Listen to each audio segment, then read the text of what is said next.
Imaginemos por un momento el cuerpo humano como un equilibrista. Pero bueno, no un equilibrista cualquiera, ¿eh? No, desde luego que no. Hablamos de alguien caminando sobre una cuerda floja a cientos de metros de altura y en medio de un huracán de categoría 5. O sea, una locura. Totalmente. Una imagen que da vértigo solo de pensarlo. Claro. Es que desde el suelo, si alguien mira hacia arriba, la silueta parece estar completamente en calma, caminando con una serenidad pasmosa. Ujú. Esa es la ilusión, claro. Eso es. Pero bajo la superficie de esa ilusión de quietud, cada músculo está temblando, cada tendón se reajusta milimétricamente y el cerebro está calculando la resistencia del viento milisegundo a milisegundo.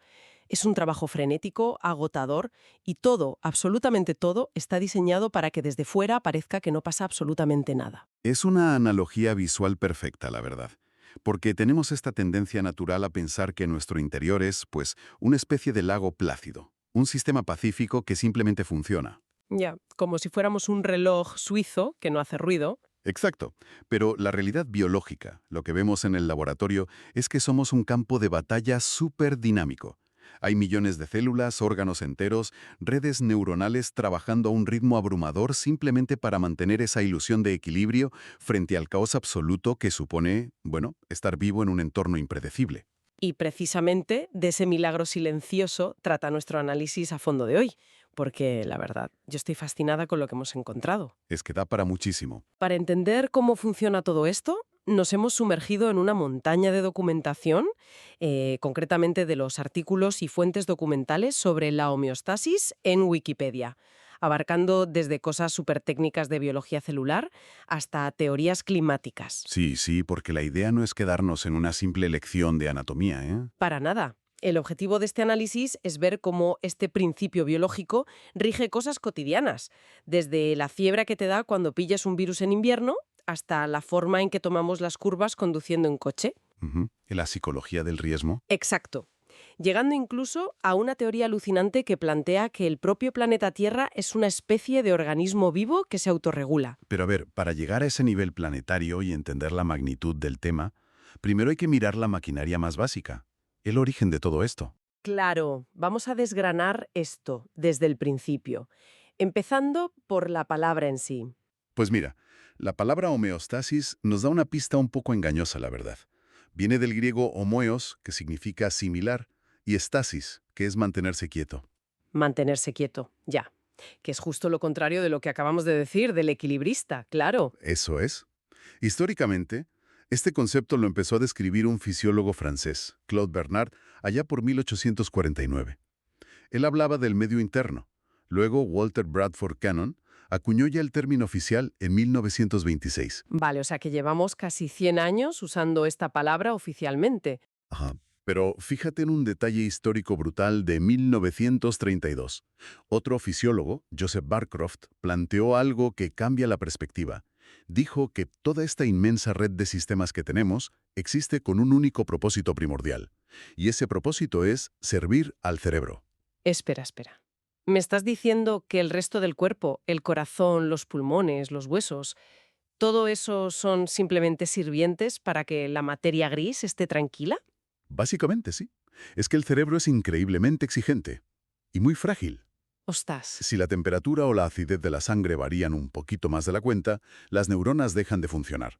Así que todo el cuerpo trabaja a destajo para darle el entorno más estable y aburrido posible, para que pueda pensar y desarrollar funciones superiores. ¡Qué pasada! O sea, somos un soporte vital andante para nuestro cerebro.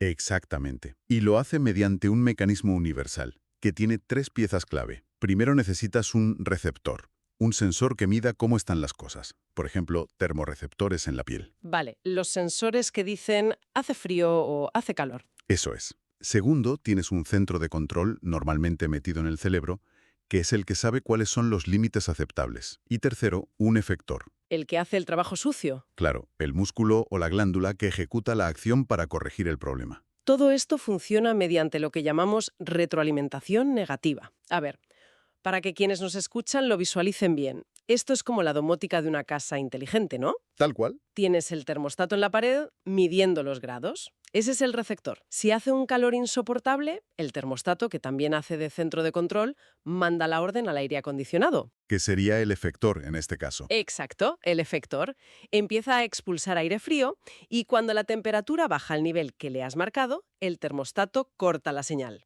Retroalimentación negativa. Un ejemplo de libro. Pero a ver, aquí hay algo que a mí no me encaja con esa idea de mantenerse quieto. Si el cuerpo busca no cambiar nunca y mantener esa temperatura ideal, ¿por qué narices la temperatura corporal nos sube y nos baja de madrugada? Ya, claro. O peor aún, ¿por qué de repente pillamos un virus y nos da una fiebre de 39 grados? Porque eso francamente suena a pérdida de control, no equilibrio. Bueno, esa es una confusión súper común. Pero lo fascinante aquí es que el sistema no está roto. Es que el famoso punto de ajuste, ese termostato interno de la pared, es dinámico. No está soldado a 37 grados para siempre. Ah, vale. O sea que el cuerpo lo cambia a propósito. Claro. Si pensamos en los ritmos circadianos, el propio cuerpo decide que el equilibrio óptimo varía según la hora del día. Por la tarde, pues puedes estar a 37,5 tranquilamente. Y no pasa nada. No pasa nada. Y de madrugada, mientras duermes, el centro de control baja el termostato a 36,5 para conservar energía. Vale, eso lo entiendo. Es como poner la casa en modo ahorro de energía por la noche. Pero ¿qué pasa con la fiebre, entonces? Porque cuando tienes fiebre, te mueres de frío. Estás temblando debajo de 3 mantas nórdicas. Pues ese es el ejemplo perfecto de una homeostasis estratégica.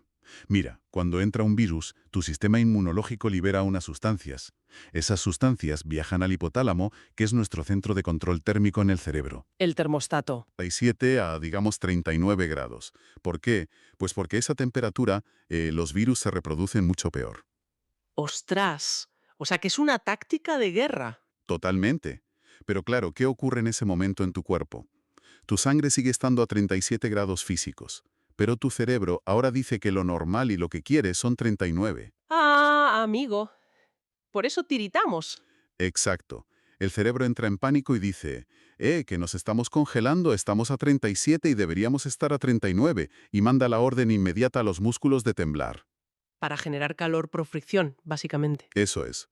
Tiemblas para alcanzar esa nueva normalidad de 39. Así que en realidad no has perdido el equilibrio, simplemente has cambiado las reglas del juego temporalmente para freír al virus. Es que es una pasada pensar que esos escalofríos horribles son en realidad el cuerpo intentando alcanzar un objetivo que él mismo se ha autoimpuesto. Es un mecanismo brillante. Pero claro, aquí es donde se pone realmente interesante la cosa, porque esto me lleva a pensar en los peligros reales del exterior, cuando el problema no es un virus invasor, sino, no sé, salir a la calle a 10 grados bajo cero. Ahí la biología tiene que ponerse dura. Revisando los datos sobre la termorregulación en las fuentes, ves que el cuerpo hace cosas extremísimas, como la vasoconstricción, que es básicamente cortar el riego sanguíneo a las manos y los pies para que la sangre caliente se quede en el tronco protegiendo los órganos vitales. Sí, sacrificando las extremidades por el bien común. Y la mecánica detrás de eso es pura ingeniería térmica, ¿eh? Utiliza un sistema que se llama intercambio a contracorriente. A ver, explícanos eso del contracorriente de forma sencilla para que lo visualicemos. ¿Cómo funciona? Pues imagina dos tuberías de agua pegadas la una a la otra a lo largo de tu brazo. Por una tubería, que es la arteria, baja sangre súper caliente directamente desde el corazón hacia los dedos de la mano. ¿Vale? Y por la otra tubería, que es una vena profunda que va justo pegadita, sube la sangre fría de vuelta desde los dedos helados hacia el núcleo del cuerpo. Ah, ¿y cómo están pegadas? Claro, como se tocan físicamente todo el camino, el calor de la arteria se transfiere directamente a la vena. De esta forma, la sangre que vuelve al corazón ya se ha precalentado por el camino, y la sangre que finalmente llega a los dedos llega mucho más fría. O sea, evitamos que el calor valioso del núcleo se pierda disipándose por la superficie de las manos. Exactamente. Es un truco de retención de calor maravillosa. Es brillante, sí. Pero fíjate que leyendo toda esta complejidad biológica de tuberías e intercambios de calor, hay un concepto que me deja un poco a cuadros. A ver, ¿cuál? Se llama alostasis o termorregulación conductual. Resulta que antes de activar todo este circuito complejísimo que gasta tantísima energía, el primer mecanismo de defensa del cuerpo es, sencillamente, mandarte una señal consciente a la cabeza que dice, oye, tengo frío, ponte un jersey. Sí, tal cual. Me parece súper irónico.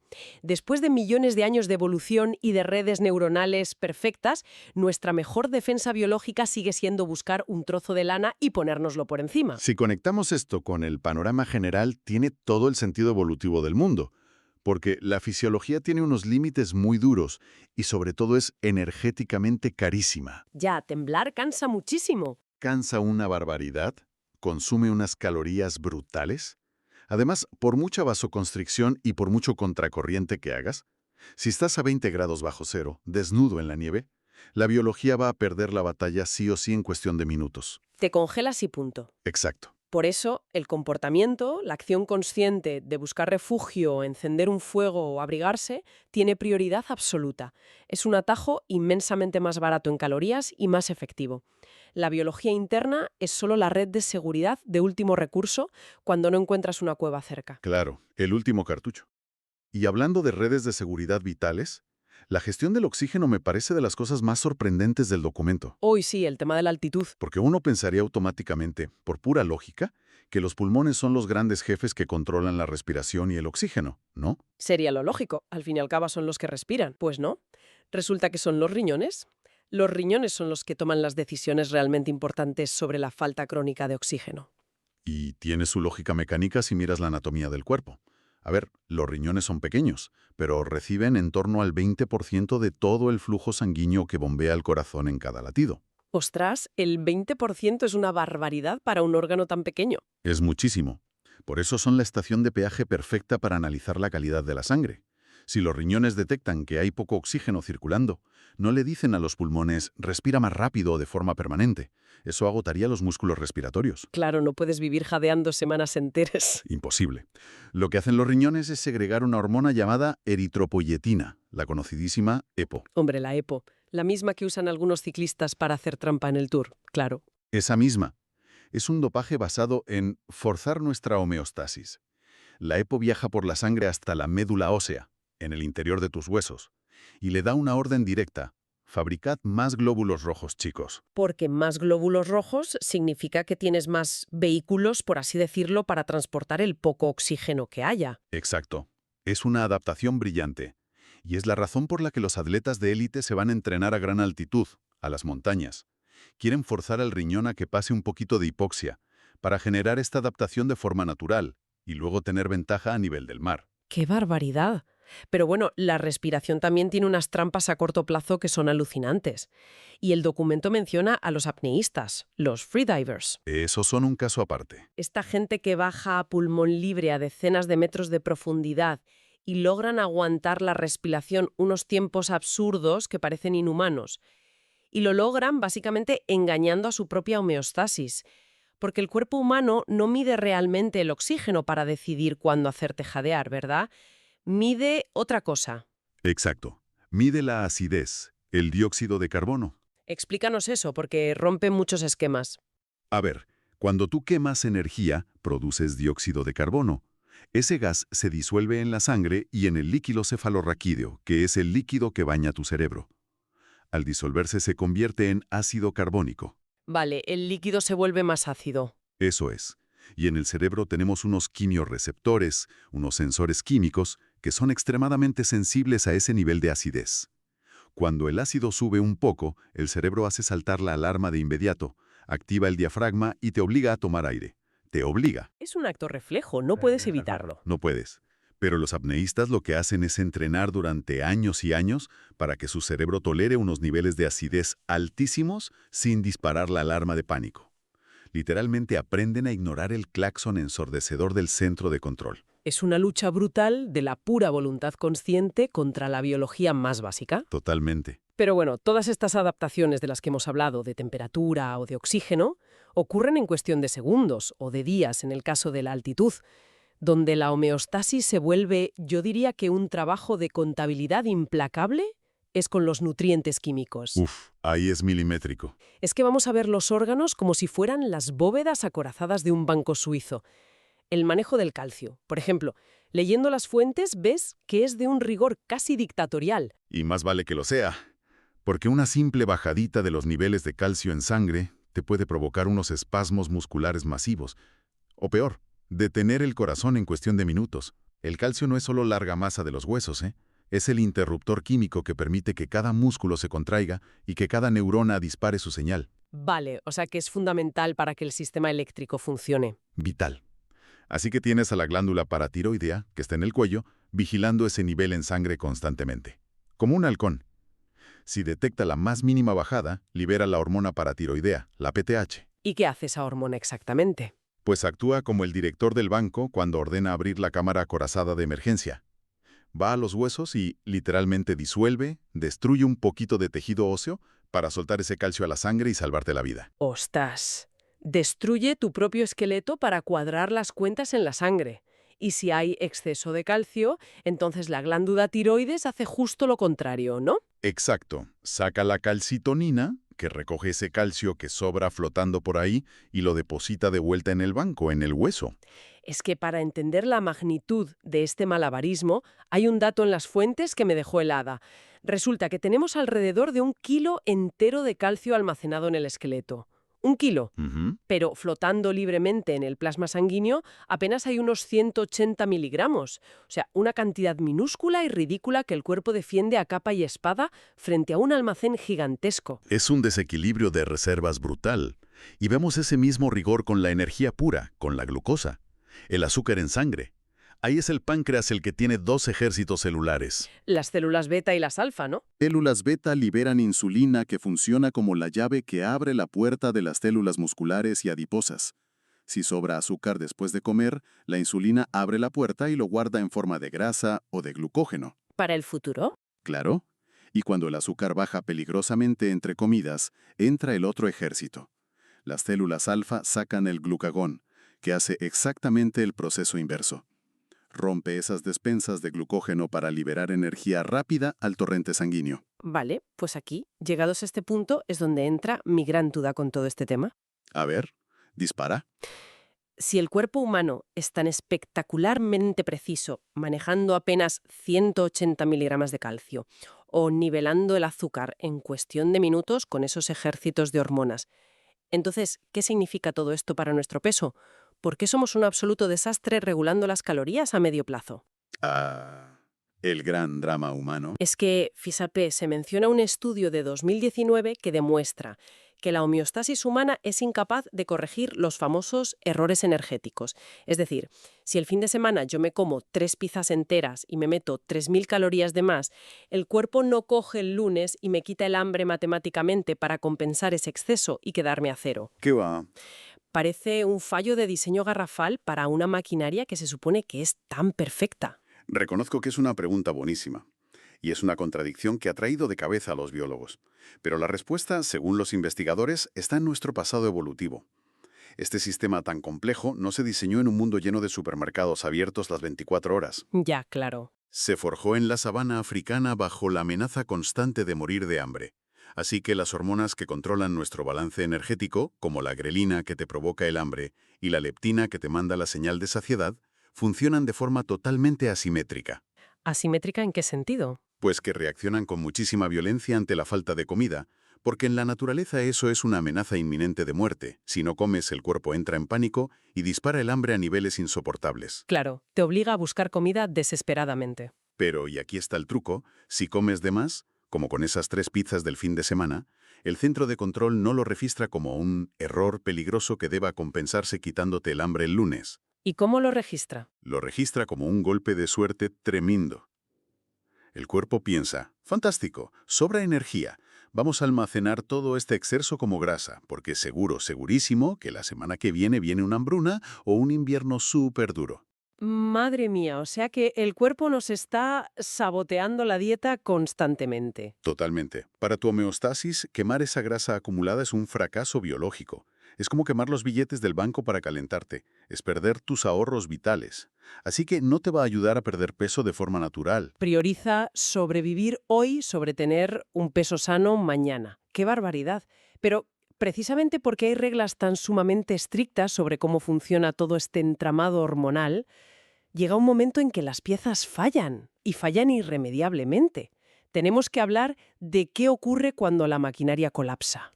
Cuando los sensores o los efectores rompen de verdad. Eso es. Pues mira, eso es lo que en medicina conocemos directamente como patología clínica.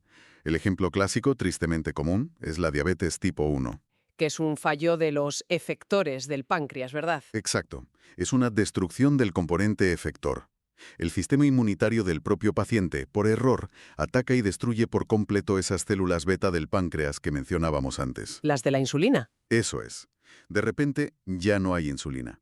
El sensor del cuerpo sabe perfectamente que hay un exceso brutal de azúcar en la sangre circulando después de comer, pero no puede enviar el mensaje químico para guardarlo.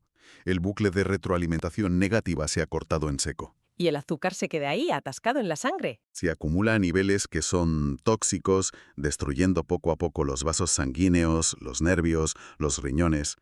Y la ironía cruel es que, mientras tanto, las células del cuerpo se están muriendo de hambre, literalmente rodeadas de energía que no pueden absorber porque les falta la llave. Qué duro. O el caso contrario, que puede ser igual de destructivo. Cuando el sistema entra en un bucle infinito que no se apaga nunca. Por ejemplo, con el calcio. El hiperparatiroidismo. Ese. Según las fuentes, existe esta condición donde a veces aparece un pequeño tumor benigno, una adenoma, en la glándula paratiroidea. Y resulta que este tumor ignora por completo los sensores de calcio y empieza a producir la hormona a lo loco, sin parar en ningún momento. Exacto.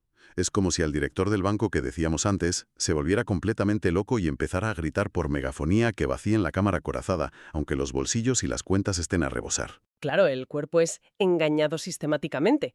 Empieza a disolver y destruir sus propios huesos sin descanso, dejándolos súper frágiles, como si fueran tiza, buscando desesperadamente un calcio que la sangre en realidad no necesita para nada.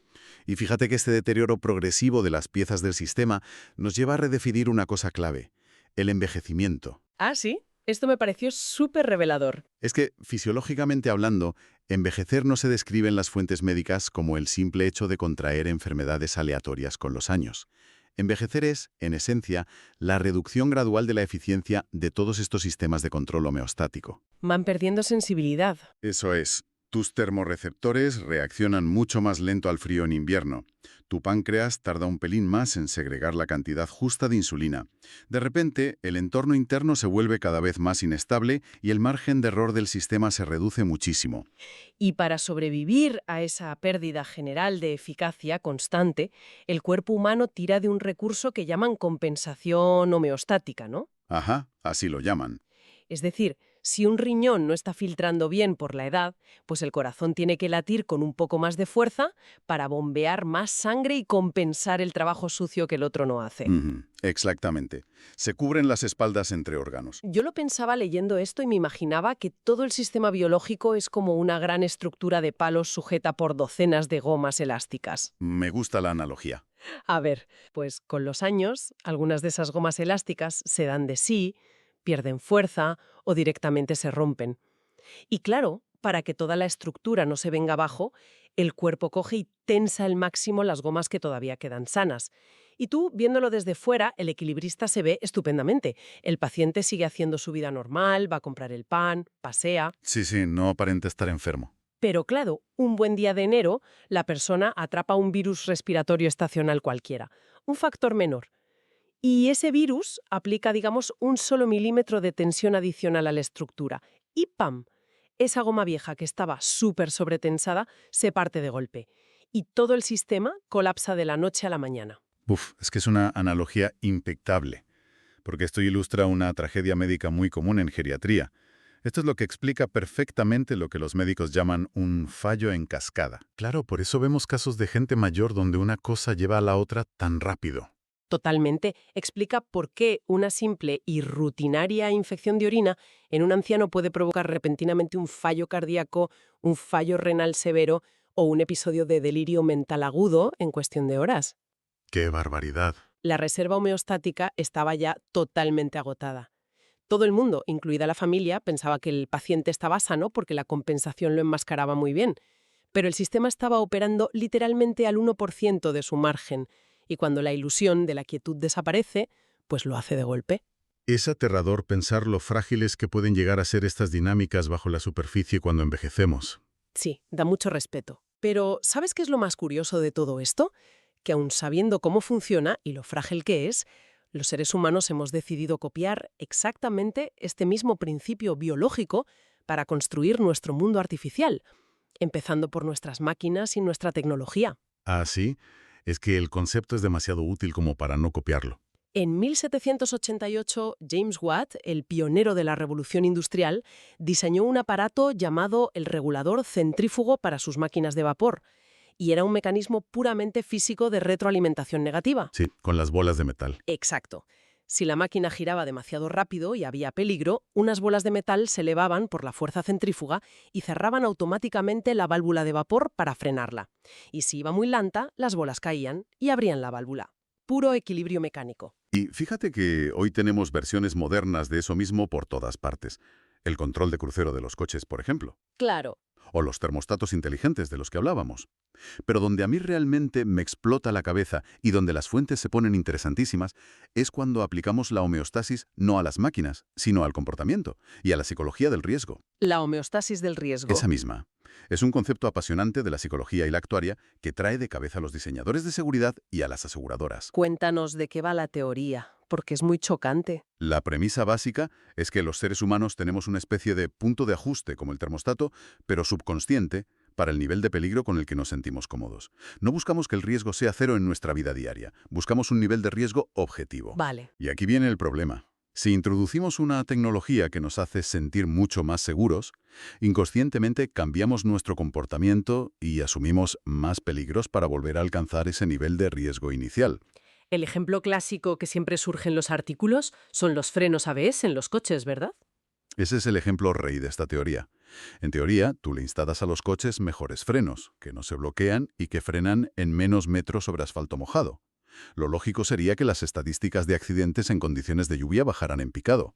Sería lo lógico, sí. Pero los estudios estadísticos a lo largo de los años muestran que la siniestralidad no siempre baja como se esperaba. ¿Por qué? Pues porque el conductor nota enseguida que el coche responde mejor, se siente mucho más seguro al volante. Así que en lugar de respirar tranquilo y conducir igual, inconscientemente decide compensar esa mejora. Y entonces conduce más rápido, ¿no?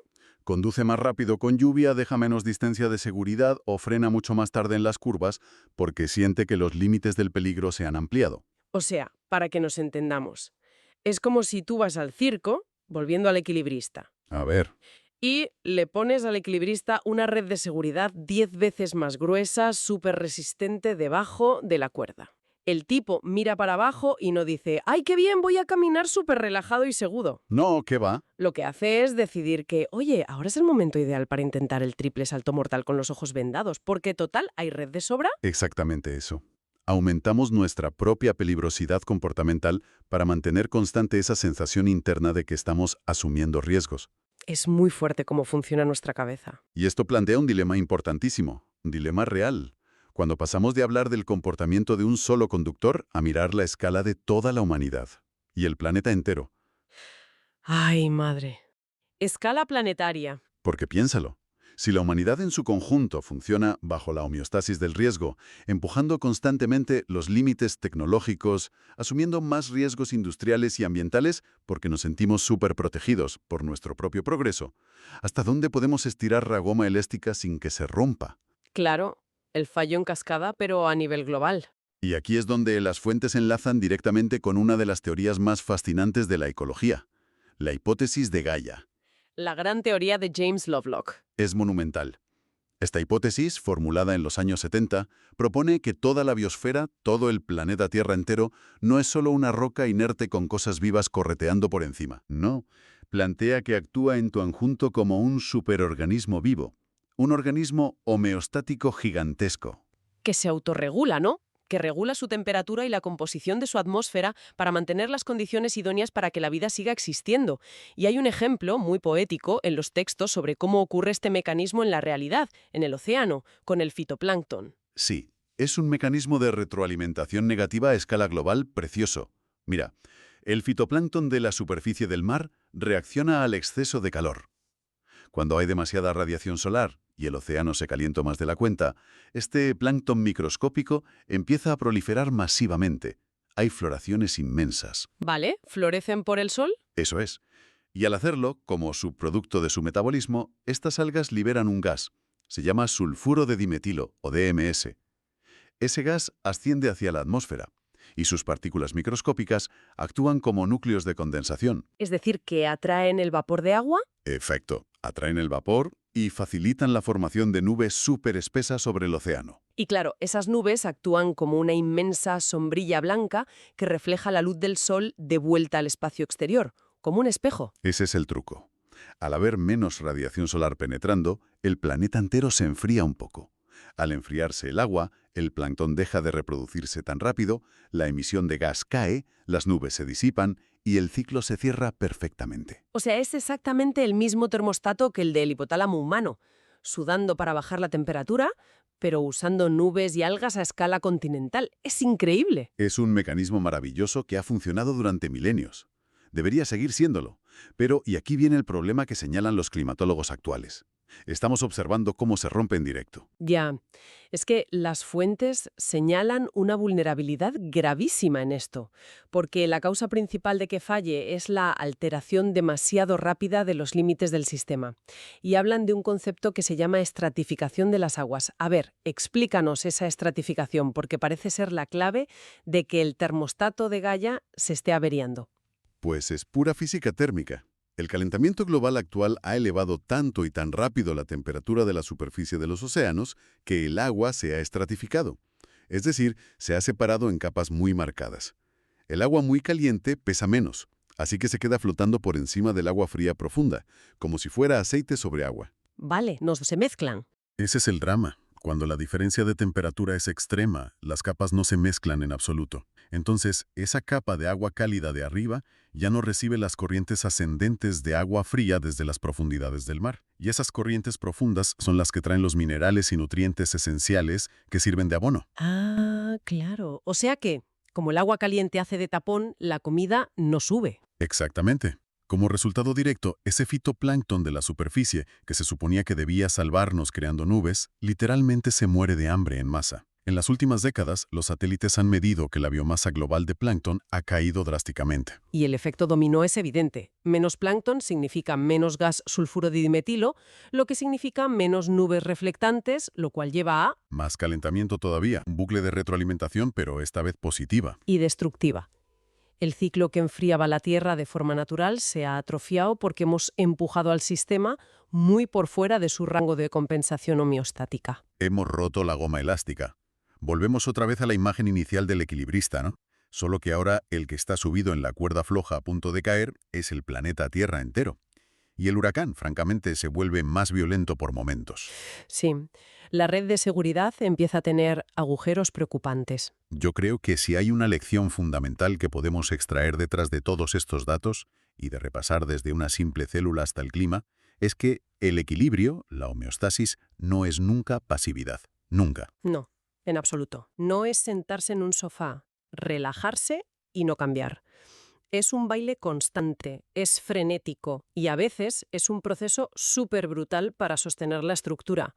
Desde las células beta de nuestro páncreas, luchando agónicamente para guardar un poco de energía, pasando por el conductor de coche que acelera en la curva sin darse cuenta porque confía ciegamente en sus frenos modernos, hasta llegar a unas microscópicas algas invisibles trabajando juntas para crear nubes sobre el Pacífico.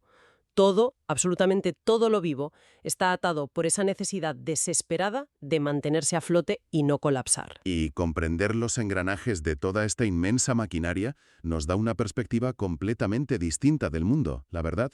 Nos hace ver la increíble resistencia y sofisticación que tienen los sistemas vivos, porque aguantan carros y carretas. Pero ojo, también nos lanza una advertencia clarísima. Las gomas elásticas, sean biológicas dentro de tu cuerpo o climáticas ahí fuera, tienen un punto de ruptura definitivo. Y cuando se parten, se parten.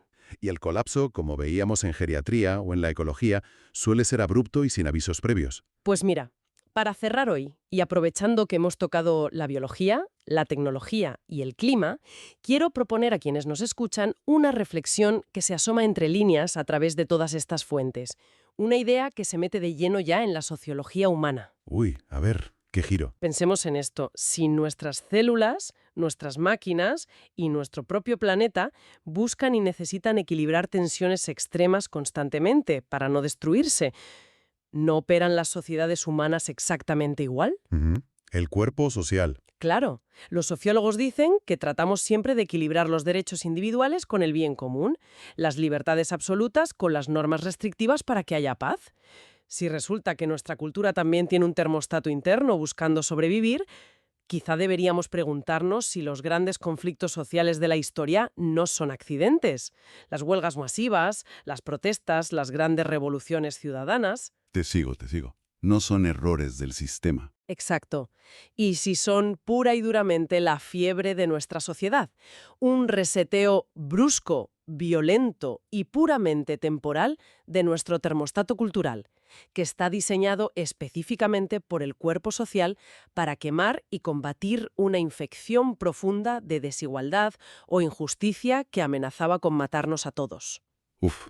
Ver la revolución como una fiebre curativa y necesaria de un macroorganismo es un enfoque potentísimo. Desde luego, es para pensarlo un buen rato.